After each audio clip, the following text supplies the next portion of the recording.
বৌমা। ভাইজান, হ্যাঁ আপনারা তো সে কবে থেকে কতগুলো মেডিসিন খাওয়াইতেছি, কত টাকা খরচ করতেছি, কিন্তু আপনার তো কোনো পরিবর্তন দেখতেছি না। হ্যাঁ না আপনার শরীরে কোনো এনার্জি আছে, না আপনার শরীরে কোনো পুষ্টি আছে। ডাক্তার তো কইছিল আপনার দুধ, ডিম, কলা কত ভালো ভালো খাওয়ান খাওয়াইতে।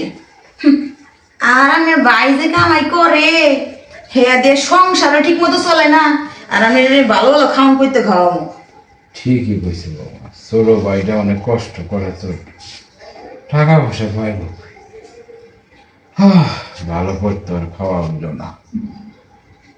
ভাইজান, হ্যাঁ আমার কাছে না হ্যাঁ। একটা বুদ্ধি আছে। কি বুদ্ধি? আপনি যদি কিছু মনে না করেন তাইলে আমি কম। দেখো বৌমা, অভাবের সংসার, ছোট ভাইটার কামার উপর চলি আমি তুমি, এইখানে আর কিছু মনে করার কি আছে? যদি কোনো কিছু ভালো করার থাকে, দেওয়ার থাকে, তুমি সেটা করো বা দেও। ভাইজান, আমার তো কইতে কেমন জানি লাগতেছে, কেমনে কমু? আহা, তুমি আমার ছোট ভাইয়ের বউ বলে কি গো? তুমি এই যে আমার সেবা যত্ন করতেছো, আমার খেয়াল রাখতেছো, এতে লজ্জার কি আছে? কয়ে ফেলো, কয়ে ফেলো। আপনি কইছেন তাইলে কুয়েলাই। কো। ভাইজান, আমরা তো কিছু কিনতেই পারি না, হ্যাঁ। আপনারা খাওয়াইতে পারবো না, আর তাইলে আপনি কবে না কবে সুস্থ হইবেন এর কোনো গ্যারান্টি নেই।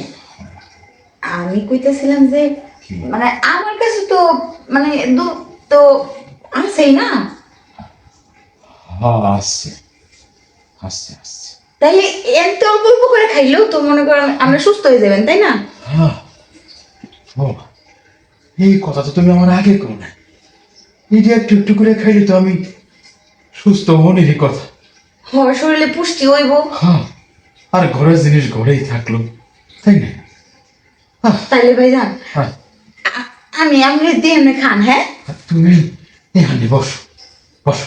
এনে বই তুই বসে তুমি আমার একটু সিফাত দিবা না? ও তাইলে কি তুমি আমার এইখানে খাওয়াবা? না ভাইজান, এই জায়গায় তো আমার কাছে ঠিক মনে হইতেছে না। আপনি কষ্ট করে টুরটা সোপায় আহেন, আপনি ওই জায়গায় বইলে আমি খাওয়াই দিলে তাহলে আপনি রিল্যাক্সে খাইতে পারতেন। আর তাছাড়া যদি না বাইরে তখন একটু টিপও দিলাম না হয়। হ্যাঁ, সাইপা সাইপা বাইক করবা। হ ভাইজান, ঠিক আছে, তাহলে আমার একটু ধরো, এই উঠেন উঠেন। দইটা নিয়ে আসো। খাওয়াবা তুমি তোমার নিজের জিনিস, দাও খায় যদি একটু পুষ্টিগুণ বাড়ে, তাহলে তো ভালো। বস।